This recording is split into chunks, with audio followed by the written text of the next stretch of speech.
Gravando. Então tá. E aí, dona Lorena, tudo bem? Boa tarde, sim. Boa tarde. Lorena falando de Goiânia, falando aqui de Brasília. Espero que alguém entre aí durante a nossa gravação aqui. Então vamos tratar hoje dessa bela ópera aí de Mozart, né? Que é a Clemência de Tito, né? E vamos lá, como é que foi esse processo de composição dessa ópera, né? O Mozart, essa daqui é uma das últimas peças que ele escreve, tá? Que ele compõe. Ele compôs essa peça aqui, essa ópera, de uma maneira muito rápida, cerca de 3, 4 semanas ele compôs essa música, né, da ópera. O libreto foi feito por um amigo dele italiano.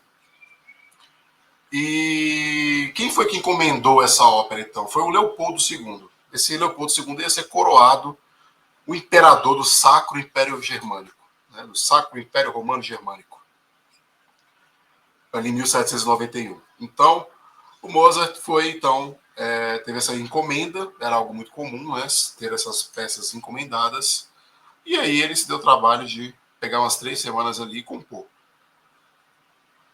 Comentários iniciais, assim, é de que essa ópera ela já é uma ópera com uma duração curta, né, tem mais ou menos 2 horas. Geralmente as óperas elas têm ali umas 3 horas, 3 horas e meia, né? E as óperas, por exemplo, do Richard Wagner, que é um alemão, vão chegar a 4 horas de duração, né?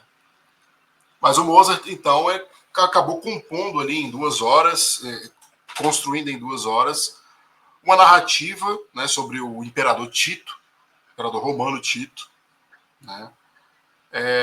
Que foi ali o nono, décimo, oitavo, nono ou décimo imperador romano, né? E qual é o tema, então, da ópera?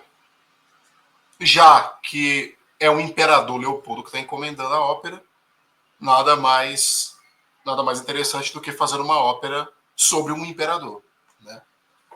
É claro que o Mozart aqui não iria fazer, por exemplo, sobre Nero, sobre Calígula, né?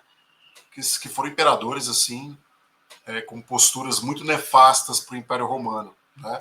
Então ele pegou um imperador que tinha uma boa avaliação pública, vamos dizer assim, uma boa avaliação pública, que era o Tito, né? O Tito, infelizmente, governou pouco tempo, governou por uns 2 anos, se eu não me engano, ali entre 79 e 81, depois de Cristo, né? Então, assim, ele governou pouco tempo, mas ele passou por coisas muito importantes, por crises muito importantes ali no Império Romano. Que crises são essas, por exemplo? Pompeia, quando o vulcão Vesúvio toma conta da cidade de Pompeia, ali em 79 depois de Cristo. E também teve um grande incêndio em Roma. Não se sabe se foi acidental, se foi proposital esse incêndio em Roma, mas imagine aí, né, uma cidade da antiguidade passando por um incêndio, né, a dificuldade que devia ser controlar isso. Então, ele também teve que passar por esse caos aí de um incêndio que tomou conta da cidade. Então, ele é um cara que, apesar de ter tido um reinado muito curto, um império muito curto, ele teve grandes situações para lidar, né? E ele ficou muito conhecido, então, pelo seu caráter de sempre pensar no interesse público, de tentar realmente ser um bom governante, um exemplo para os seus súditos, né? Então, por exemplo, vou colocar aqui na tela, né? Olha só. Deixa eu só aumentar essa letrinha aqui, senão fica difícil.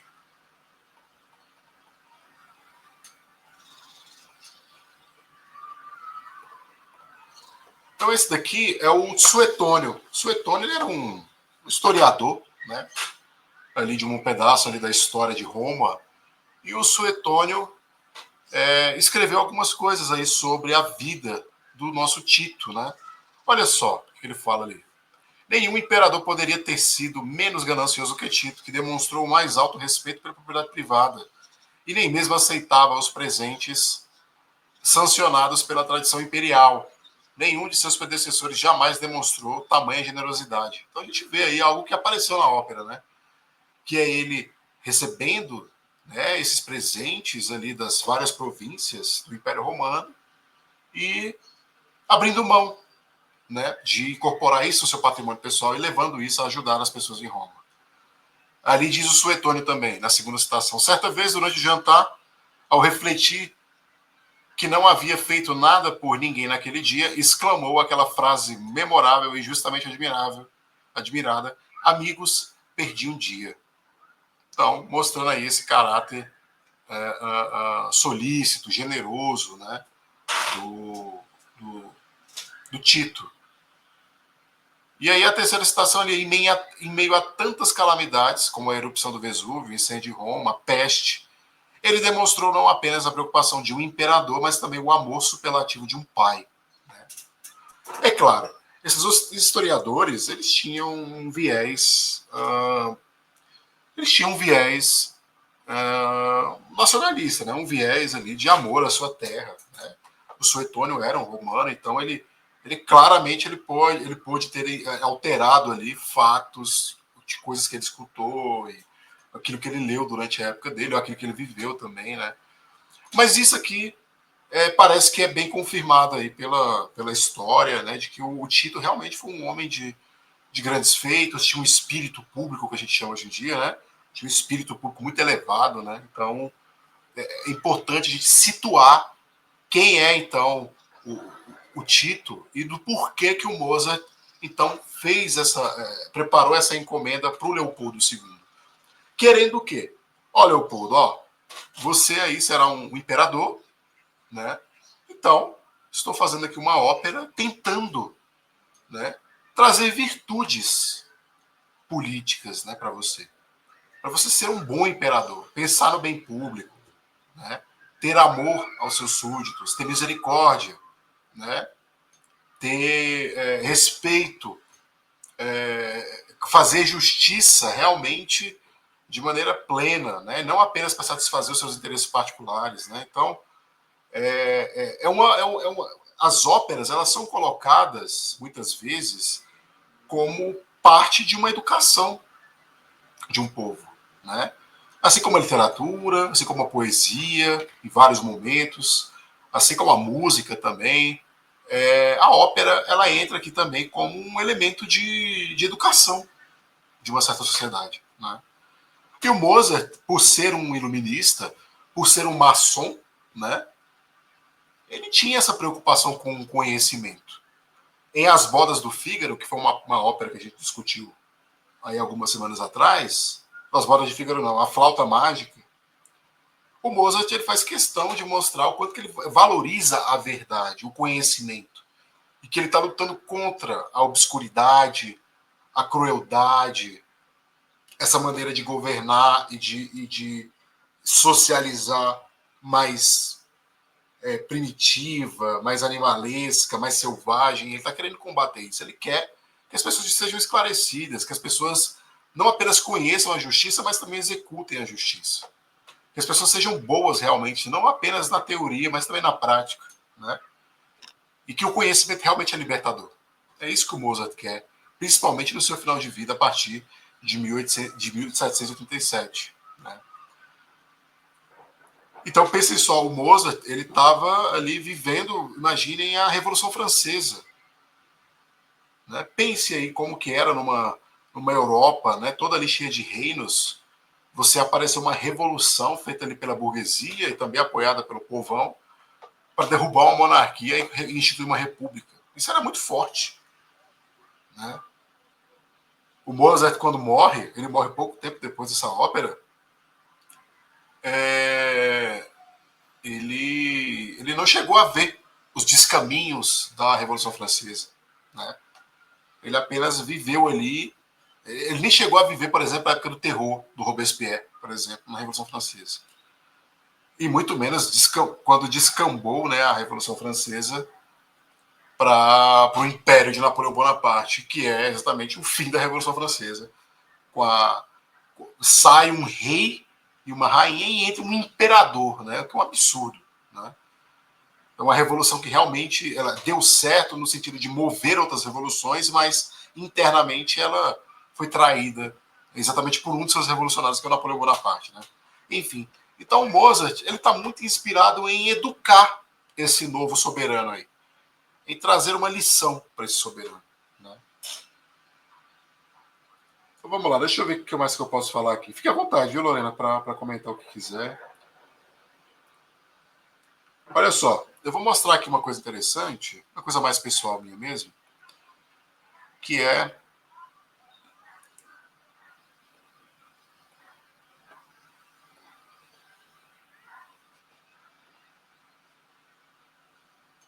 peraí.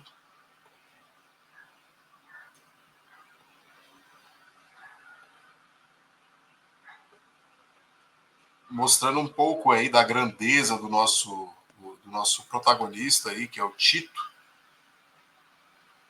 Deixa eu mostrar aqui uma coisa. A ópera, eu só cliquei lá no link, né? Ah, vou assistir, fui assistindo. Eu não tinha pesquisado nada antes, não. Sim, sim, sim. É bom, é assim mesmo. Geralmente eu também não pesquiso nada, não. Eu vou pesquisando depois que eu vou assistindo, eu paro, eu vou buscando alguma coisa ou outra. E tem que montar também o encontro, né? Montar o roteiro do encontro, então eu tenho que mediar isso, né? Interessante essa colocação sua de educar o futuro soberano, né? Isso, Bem exatamente. Né? interessante. Então veja só, essa aqui é uma foto minha, pessoal, tá? Isso aqui é em Roma, 2016. Tô com a minha mãe ali em Roma. Esse arco aí é exatamente o arco de Tito. O arco de Tito. Se você olhar bem, lá no fundo da foto lá tá o Coliseu de Roma, tá um pedacinho do Coliseu lá. E aqui é o Fórum Romano, a cidade antiga de Roma. O Tito, ele é um dos caras que concluiu a construção do Coliseu. Então esse é um dos grandes feitos do Tito. E esse arco aqui foi construído aqui, ó, como diz o texto, eu peguei esse texto aqui na internet mesmo, num site confiável, é claro, né? Ele foi construído por volta de 82 pelo irmão dele, né?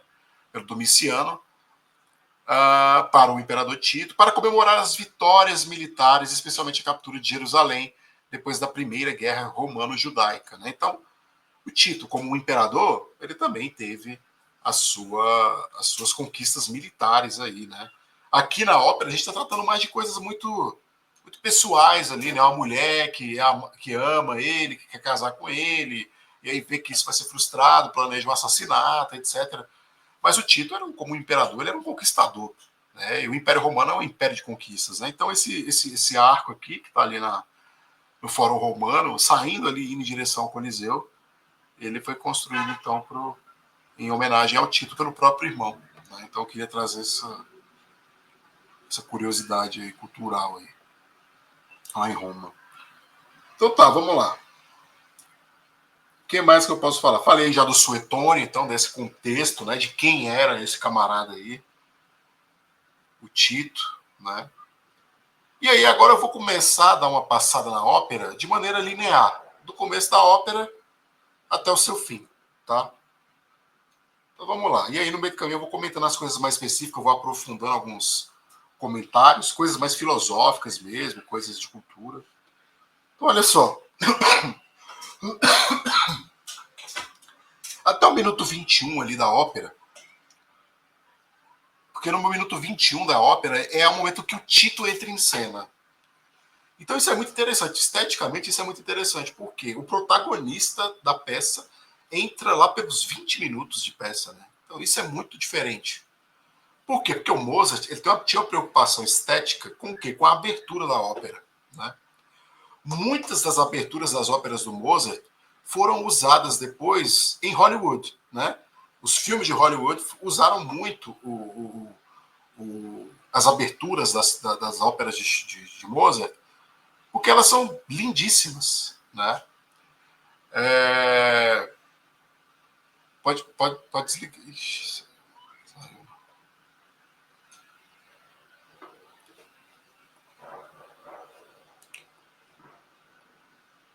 Então, as óperas de Mozart têm essas aberturas e elas têm aberturas belas, aberturas dinâmicas que podem ser usadas. São aberturas que resumem bem aquilo que vai acontecer na ópera. Então, vale a pena, né? Oi, Lorena. Desculpa, eu saí aqui, eu ia só desligar a câmera. Tudo bem, pode desligar, fica à vontade. Então, o Mozart, ele tinha belas aberturas muito dinâmicas e aberturas que sintetizavam os vários movimentos da própria peça ali naquela aberturinha de 4, 5, 10 minutos, né? Então, ele se preocupava muito com isso e Hollywood viu que isso era muito legal e começou a colocar, por exemplo, em desenhos animados, em filmes infantis, né, em comédias. Então, as aberturas das óperas do Mozart são muito usadas por aí em filmes. A gente encontra vários filmes aí, né? Desde Esqueceram de Mim até Tom e Jerry, por exemplo, né? Pica-Pau e assim vai. Então, o nosso protagonista, que o Tito, ele aparece só no minuto 21. Só que até nesse minuto 21, o que acontece? Nós temos um amor não correspondido do Tito, que vai se casar com uma estrangeira e não com a Vitélia. Nós temos um amor desesperado, né? Ou seja, um amor que seria capaz de matar, né? Que é no caso do Sexto, matando o Tito por causa da Vitélia, que ele tanto ama. E aqui um comentário interessante é que o Mozart usa apenas o protagonista como um tenor, como um cantor masculino.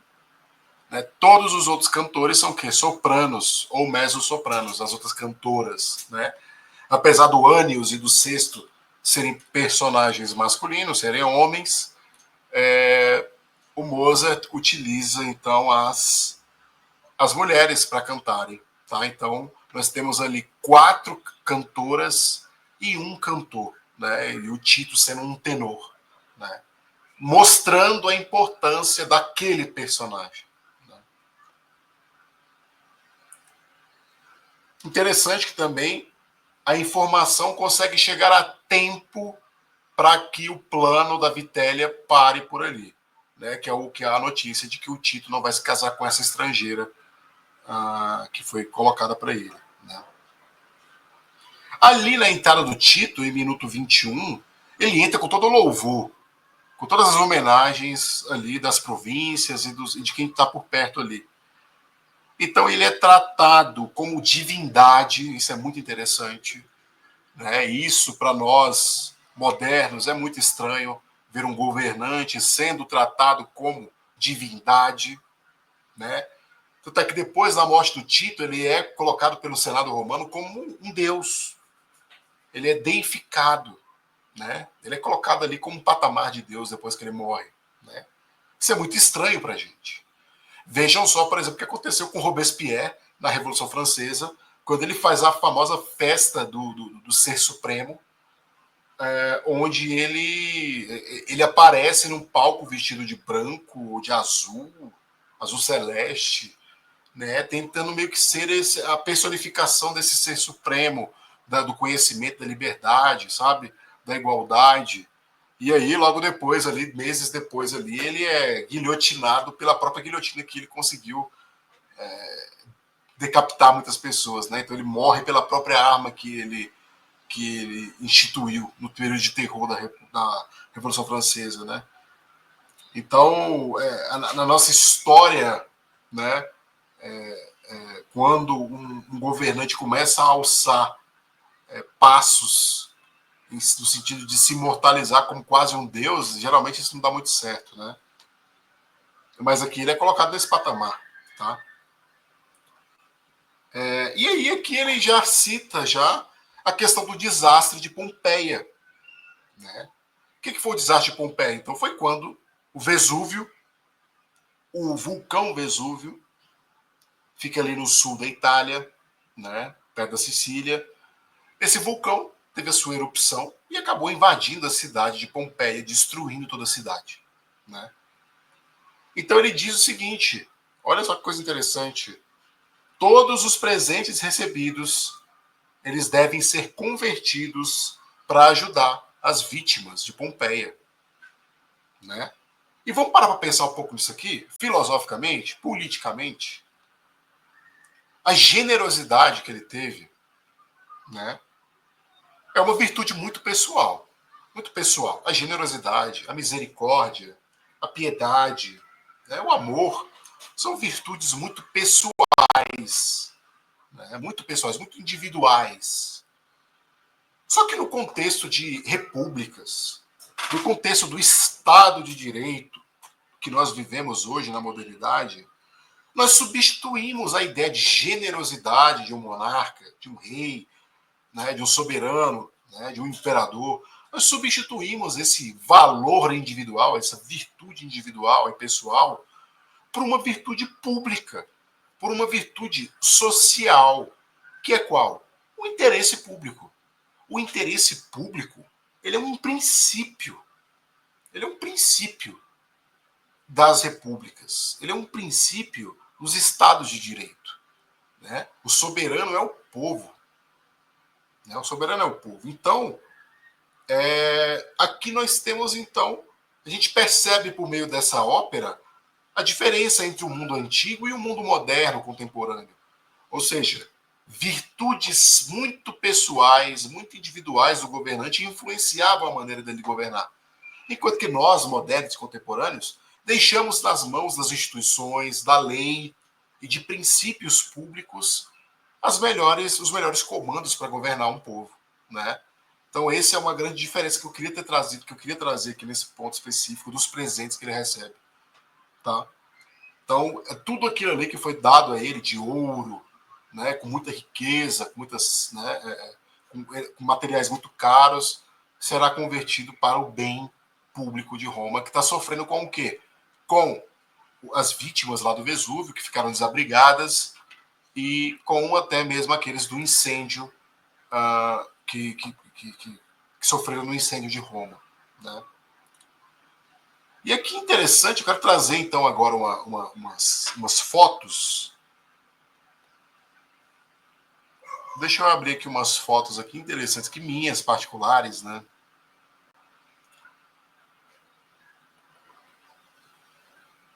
Deixa eu abrir aqui, olha só.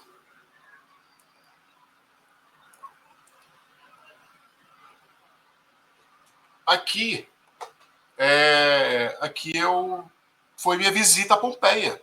Exatamente na mesma viagem que eu fiz para Roma, eu acabei passando por Pompeia, né, que fica ali ao sul da Itália, não tão distante de Roma, né? Eu fui lá dar uma passada em Pompeia, em Nápoles, né, que fica ali, e em Pompeia, né? Então a gente tem aqui os restos aqui, né? Nós temos aqui as ruínas da cidade de Pompeia, né, destruída pelo vulcão, pelo Vesúvio, tá? Olha aqui. Aqui é o fórum, ou seja, a praça principal, a praça pública de Pompeia. Aqui mais um pedaço, aqui um restante aqui de arcos aqui da construção. Aqui toda uma coluna aqui, né?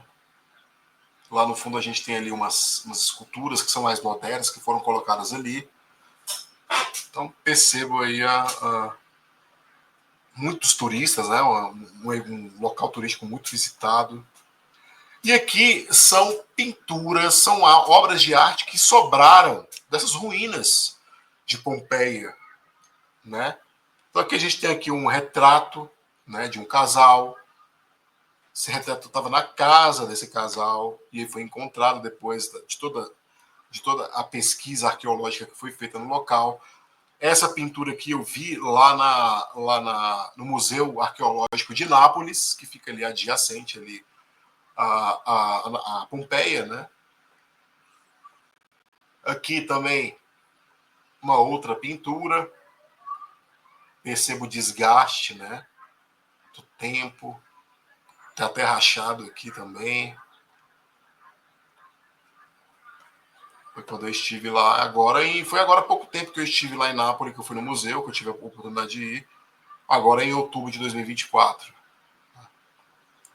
E aqui um mosaico da Medusa, né, essa personagem aí da mitologia grega, paralisava as pessoas, né, com seus cabelos de cobra, de serpentes, né?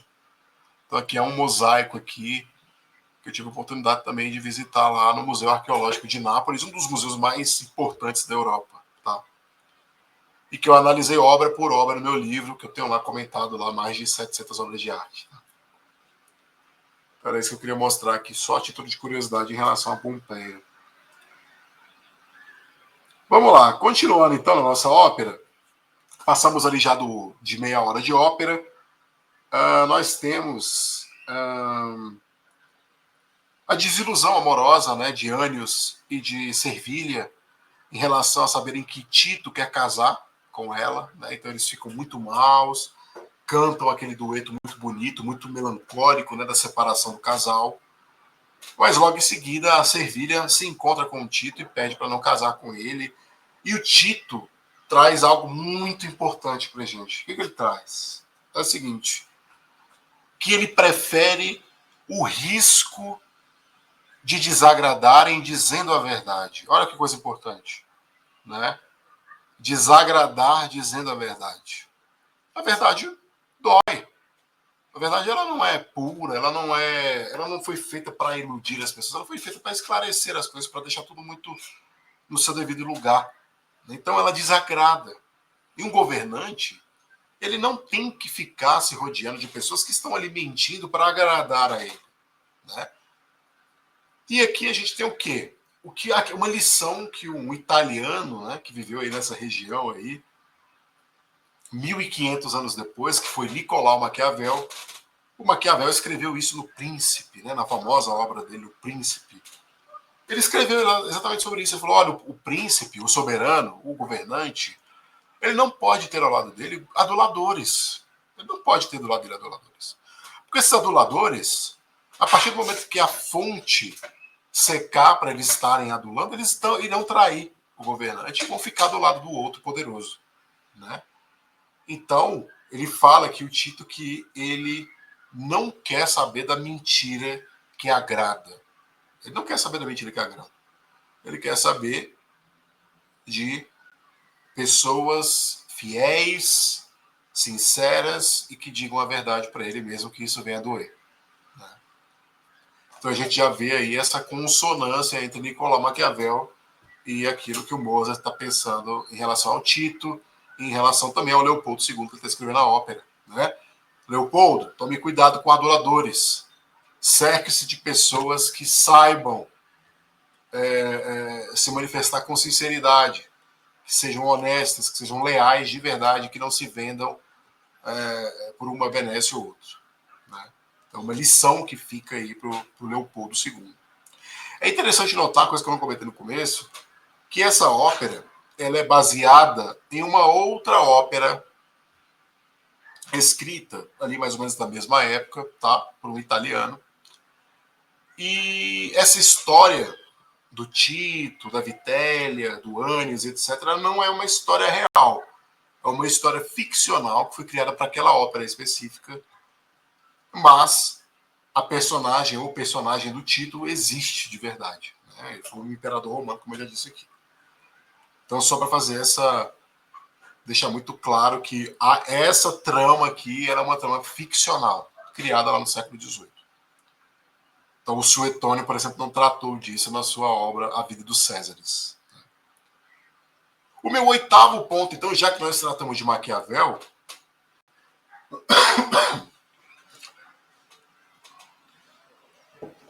o meu oitavo ponto é exatamente perceber o quanto que Tito ele é anti-Maquiavel. Por que ele é anti-Maquiavel?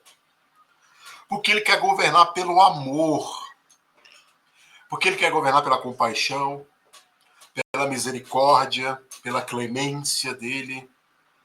E não pelo temor, não pelo medo que o soberano causa nas outras pessoas. Né? Porque o Maquiavel tinha essa tese.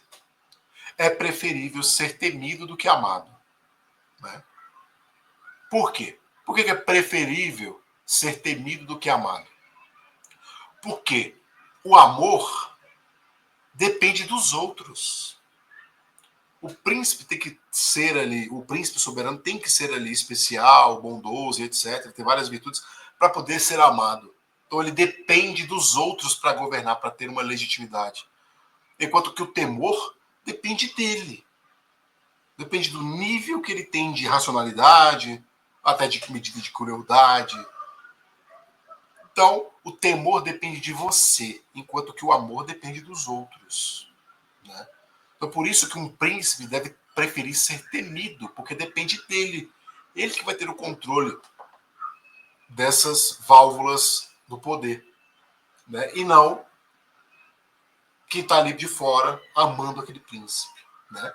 Então, o Tito, ao mesmo tempo que ele tem uma coisa parecida com Maquiavel aqui, no sentido de ir contra os aduladores, ele, ao mesmo tempo, ele é anti-Maquiavel. E é isso que predomina mais na ópera. O anti-maquiavelismo do Tito. Ele quer governar pelo amor e não pelo temor. Né? Então, o que nós temos mais adiante? Que o Sextus acaba decidindo matar o Tito a pedido da Vitélia, porque agora a Vitélia ficou sabendo, né, que ele vai se casar lá com a nossa Servília, que ama o Anius. Ela fica sabendo e ela já ordena os Sextus. Então vai lá agora. Aquele plano inicial vai ser cumprido agora. Pode ir lá. Já que você me ama, então vai lá e cumpra esse papel. E aí, o que é interessante é que a Vitélia depois fica sabendo da informação de maneira atrasada de que o nosso Tito libertou a Servília do casamento. Quando ela vai lá e implora para ele, fala, olha, eu amo o Anius, ele já roubou meu coração há muito tempo, não seria honesto com você casar com você, sendo apaixonada por outro, pensando em outro. E aí é nesse momento que ele valoriza, né, a verdade que pode até desagradar, né? Que todos deveriam seguir o exemplo de servir e falar a verdade. Então o que a gente tem aqui então? A Vitélia recebe essa notícia atrasada, porque ela já mandou os Sextus lá para matar o Tito, e aí ela recebe de maneira atrasada essa notícia e fica desesperada. Só que aqui o que eu quero refletir aqui é interessante no seguinte sentido, modernamente falando, contemporaneamente falando, que é a questão da informação, do acesso à informação. Né? Imaginem aí, teve que a mocinha, o Anius ficou sabendo que a Servília iria casar com o Tito, ele leva essa informação para a Servília, e aí a Servília vai lá e implora para o Tito, e o Tito vai lá e tudo bem, aceita, liberta ela, e aí essa informação até chegar lá na Vitélia demora, e ela já mandou outra coisa baseada numa informação antiga. Então nós temos uma sucessão. Então nós temos aqui uma sucessão de desencontros de informação pela demora da informação, né? Coisa que nós contemporâneos não passamos, né? Não passamos. Por quê? Porque nós temos um acesso à informação muito mais ágil, né? Quantos na nossa modernidade não se salvaram pela agilidade da informação? Quantas vezes não tentaram matar, por exemplo, Fidel Castro lá em Cuba? Fidel passou por centenas de tentativas de assassinato em Cuba. Porém, ele tinha o seu sistema de inteligência, de informações, que acabou o livrando várias vezes da morte.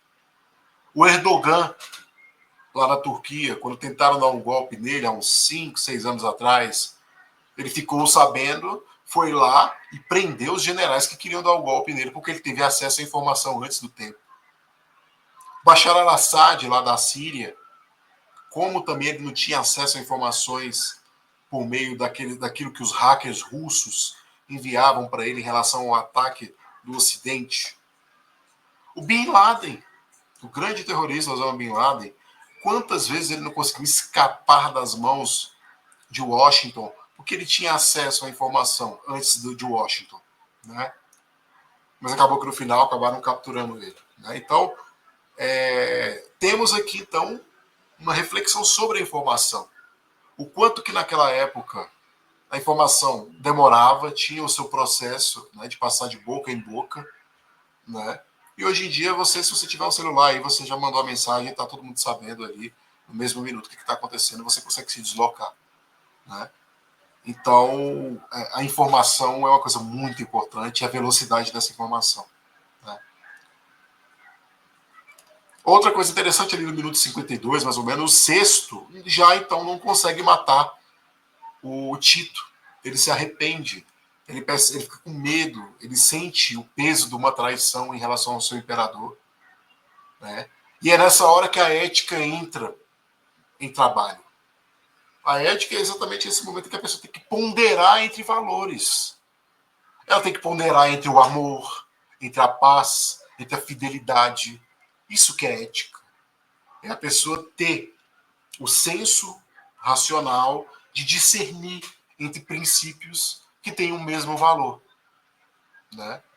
E aqui o nosso Sextus fica ali nessa coisa de arrependimento, de assumir realmente que ele estava envolvido no plano de matar o imperador.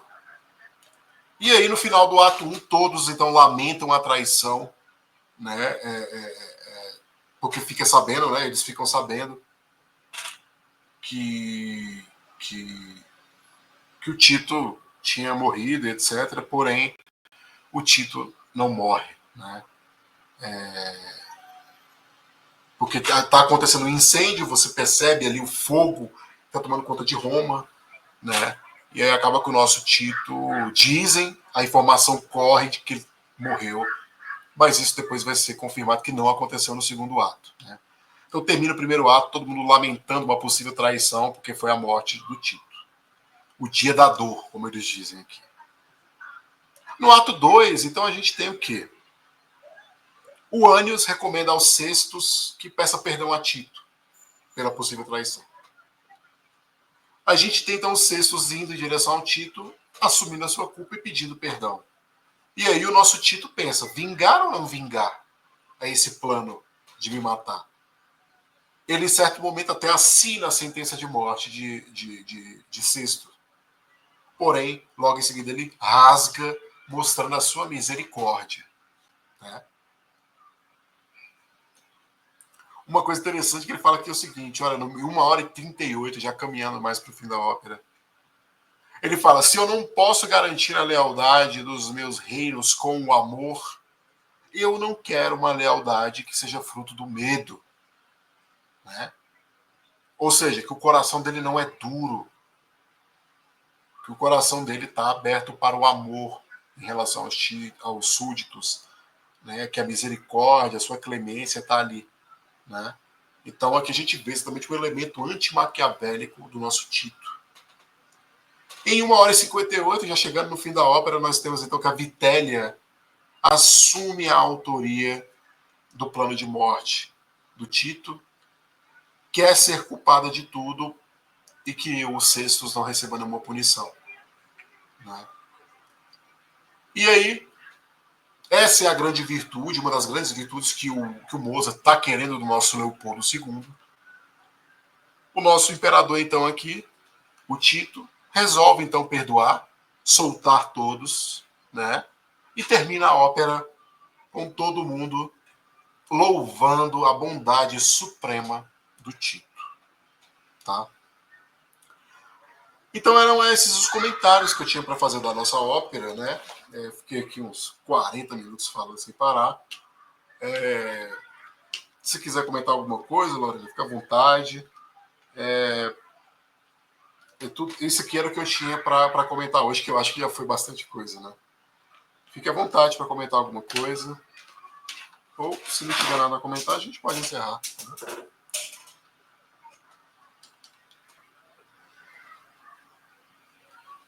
Eita, não estou escutando você. Tá ouvindo? Agora eu tô. Não, para mim foi Agora. enriquecedor suas colocações. Eu tinha observado no final da peça, aquela veste dele estava bem divinizada mesmo, né? Uma coroa, todo dourado. Isso. Ele estava bem.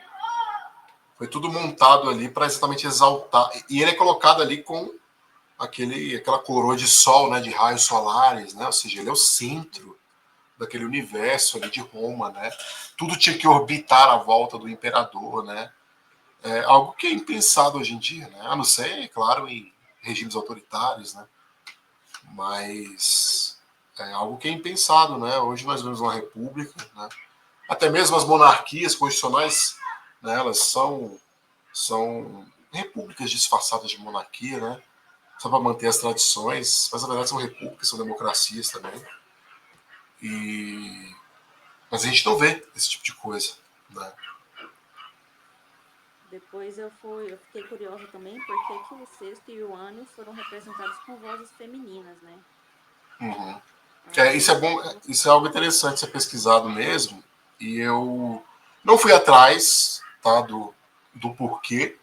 Talvez o Mozart não tenha colocado o porquê em lugar nenhum sobre isso, então pode ser que fique muito da especulação dos críticos, né? o que eu Mas a li minha. Ah, é que tinha os castrates, né? Que não tinham a voz muito grossa do tenor e sim. não tinha. Eles não podiam contratar os adolescentes porque a voz ainda não era fêmea. Aí eles Uhum, pegavam as mulheres para representar como se fossem os castrates. Aí isso aí eu achei sim. interessante também. Sim, sim, na ópera. Algumas óperas que a gente teve antes aqui já no nosso circuito, óperas mais antigas um pouco, de cerca de 100 anos antes dessa ópera aqui, não 100 anos, não, 50 anos antes, eles utilizaram muito os castrati, né? Mas aqui parece, a meu ver, por alguns livros que eu tenho sobre ópera aqui em casa, realmente ele escolheu mulheres, sopranos. Tanto é que aqui, num texto que eu tenho, vou até te mandar isso, é um texto de um guia de ópera da Zaha, super importante. A escolha é entre soprano ou mezzo-soprano. Né? E apenas o nosso Tito como a voz masculina, como tenor. Né? A minha interpretação é de que isso era apenas para valorizar a figura central do Tito. Tornar essas vozes femininas ali, essa coisa aguda, essa coisa vacilante do agudo, né? Enquanto que o tenor chegaria ali apenas para dar aquela síntese do que está acontecendo. Né? Seria elas trazendo um pouco da emoção e ele trazendo um pouco da resolução, da sabedoria, uma voz conclusiva, sabe? E é claro, a gente tem aqui, com certeza, nuances de machismo e etc. Isso é óbvio, óbvio. Né? Nas outras óperas anteriores do Mozart, ele deixa muito claro isso, né? De que a mulher é o laço frágil de tudo, de que a mulher é vacilante, de que o homem é que cabe o caminho da razão e da verdade. E ele deixa isso muito claro em óperas. Depois você pode até assistir nossos comentários de óperas anteriores. Seria até bom um exercício legal para você, né? Já que assistiu essa ópera, que é a Clemência de Tito, assistir, por exemplo, o Dom Juan, do Mozart, e depois assistir nossos comentários. Assistir, por exemplo, As Bodas do Fígaro, que é uma ópera super, uma carga machista e patriarcal muito forte. Ou seja, o cara quer roubar a esposa do outro pelo seu direito feudal. É simplesmente isso. A prima nocta, a primeira noite. Né? E também a flauta mágica, que é esse caminho, né, em busca da verdade e do conhecimento ali, que é uma ópera super maçônica e super iluminista do Mozart. Né? Recomendo você assistir aí umas 3 óperas do Mozart, porque vai valer muito a pena. E aí você vai poder assistir as outras óperas com a gente, tendo uma ciência, assim. Porque essas óperas são tão importantes, são tão clássicas. Né? Nem toda ópera é clássica. Nem toda ópera é clássica. Por exemplo, a Clemência de Tito não é uma ópera das mais famosas do Mozart. Não é das grandes óperas dele, foi uma encomenda rápida, como eu já te falei. Então, elas não são do panteão assim da ópera. Mas são óperas necessárias para você ter um conhecimento profundo daquele compositor, como é o Mozart. Né? Agora, as Bodas de Fígaro, o Dom Juan, a Flauta Mágica. São óperas clássicas da história da música e que vale a pena a gente ter esse esforço de conhecer e tal. Então fica aí a recomendação a você, viu, Lorena? Acho que As Bodas de Fígaro, o Dom Juan e a Flauta Mágica. Acho que se você tiver oportunidade de assistir essas óperas, né? Ou pelo menos pesquisar aí a sinopse delas, o resumo de cada ato, acho que já vai ser de muita importância, porque depois a gente na frente vai ficar referenciando isso, como eu fiz aqui. Né? Referenciei a Flauta Mágica, vou referenciar outras óperas depois, então. E até o pessoal que vai aparecer também nos outros encontros. Esse é o primeiro encontro que eu gravo só com uma pessoa, só com você. Os outros geralmente tem 3, 4, 5, 6 pessoas, né? Mas hoje, infelizmente, foi mais esvaziado, né? Mas tá aqui, estamos aqui, ó. Fizemos render aqui 45 minutos, né? Isso que importa, né? Algo mais, querida, a falar, comentar? Fique à vontade.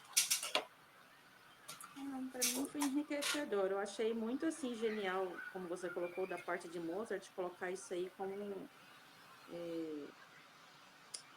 uma arte educação para o futuro imperador lá, né, o Leopoldo. Né? Exato, Eu exato. achei que isso foi muito inteligente da parte dele.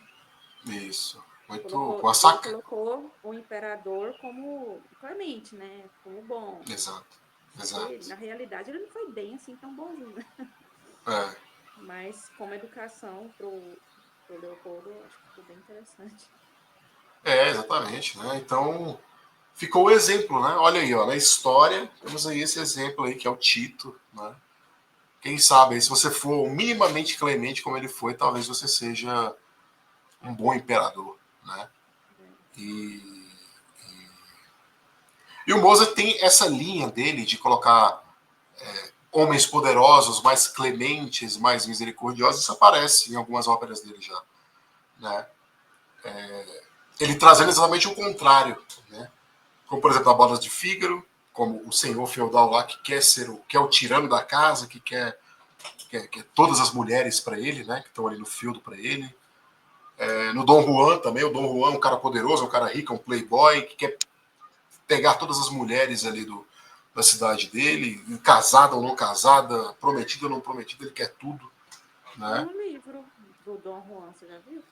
Tem sim, tem sim. Do Molière. Ou oh, tem o, o, o Molière fez o grande francês Molière fez uma peça, né?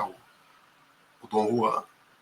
E essa peça acabou inspirando o Mozart a fazer a ópera, né? O Dom Giovanni, né? Que é italiano, é Dom Giovanni. E mas é isso, a história do Dom Juan ela é antiga, né? Ela é ali já do Renascimento, né? Uma história um pouco antiga. E é o Molière, o grande Molière, escreveu uma peça, né? O Dom Juan. Eu tenho até comentado essa obra aí já estudei ela em outros grupinhos de leitura. Vale a pena. É uma leitura super rápida, você lê assim num final de semana, tranquilamente. Umas 100 páginas de texto de teatro, você lê rapidamente, isso é muito bom. Tá? Mas recomendo muito, muito, muito a ópera. Acho que você vai ter uma mesma noção assim. E é bonita, é uma ópera com a música muito bonita, muito forte. Né? Os tenores que tem na ópera do Dom Juan são muito, muito fortes. Né? E depois que eu terminei de assistir, né, o link do YouTube que você passou, Uhum. eu vi, nossa, foi uma produção brasileira. Depois que Brasileira. eu passei lá, eu nem tinha percebido. Produção Bons brasileira. artistas, né? Exatamente. Então Pena que não foi. tem. Parece que não tem muito mais assim, né? Pois é, pois é. E parece que não tem muito tempo, não, viu? Não tem muito tempo, não. Eu não vi de qual ano que é essa apresentação, mas não é muito distante, não. Deve ter sido de uns 5 anos atrás, aí por aí, viu? Se eu não me engano, era do governo do João Dória, lá em São Paulo ainda. João Dória. Então isso deve ter o quê? Uns 4 anos atrás, 5 no máximo, né? Então, realmente. E eu peguei de propósito, viu? Porque eu tinha um outro link de uma produção norte-americana, lá do Met. Sensacional. Só que eu achei a versão brasileira, assisti alguns pontos, assim, por alguns minutos. Falei, cara, isso aqui tá ótimo. Tá ótimo. Então, vou levar a produção brasileira, é claro, para frente. É a primeira produção brasileira que eu coloco aqui no circuito dessas óperas, porque infelizmente, o fomento, né, a música erudita no Brasil é muito fraca, né? Então, é muito fraco o fomento. Então, eu achei válido trazer essa produção brasileira, né? É isso, Lorena. Então, foi ótimo. Então, obrigado aí pela presença, pela companhia, né? Acho que se eu fizesse sozinho, ia ficar mais melancólico aqui, né? Mas foi ótimo, foi ótimo. Consegui passar o que eu tinha para passar aqui. E vou te mandar o texto da editora Zaha, que é sobre essa ópera. Lá tem várias informaçõezinhas, quanto que foi a estreia, falando dos cantores, falando um resuminho, etc. Então, eu vou te mandar isso daí, tá bom? E vou te mandar também de um outro guia também que eu tenho de óperas para jovens, que são um pouco mais de páginas, assim. Eu vou te mandar também para você dar uma lida também, da análise e tudo. Então pode ser que faça mais algum sentido em relação ao que eu falei também aqui. Tá bom? Também, muito obrigada. Para mim Que agregou bastante isso. também. Que bom. É isso aí. Semana que vem a gente está de volta aqui. Vamos discutir o Rapto do Serralho, mas a última peça, a última ópera aí do nosso circuito de Mozart. E depois a gente já começa. A gente vai assistir uma ópera de Beethoven depois em seguida, em julho. E é isso aí. Uma grande lista aí de óperas aí pra gente assistir e aprender bastante. Tá bom, querida? Muito obrigado aí pela presença e apareça. Obrigada também. Então tá. Vou Tchau. assistir as outras. É Tchau. isso aí. Tchauzinho.